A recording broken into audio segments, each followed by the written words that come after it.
The book of Nehemiah, chapter 1. The words of Nehemiah, the son of Hachaliah, and it came to pass in the month of Chislev, in the 20th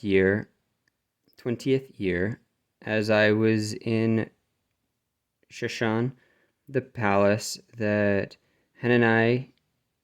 one of my brethren, came, he and a certain man of Judah, and I asked them concerning the Jews that had escaped, which were left of the captivity, and concerning Jerusalem. And they said unto me, the remnant that are left of the captivity there in the province are in great affliction and reproach. The wall of Jerusalem also is broken down, and the gates thereof are burned with fire. And it came to pass that I heard these words, that I sat down and wept and mourned certain days, and fasted, and prayed before the God of heaven, and said, I beseech thee, O Lord God of heaven, the great and terrible God, that keepeth covenant and mercy for them that love him and observe his commandments, let thine ear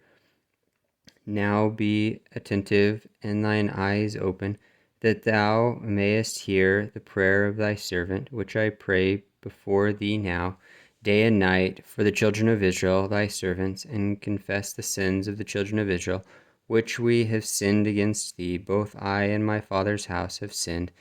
We have dealt very corruptly against thee, and have not kept the commandments, nor the statutes, nor the judgments, which thou commandest thy servant Moses. Remember, I beseech thee, the word that thou commandest thy servant Moses, saying, if ye transgress, I will scatter you abroad among the nations. But if ye turn unto me, and keep my commandments, and do them,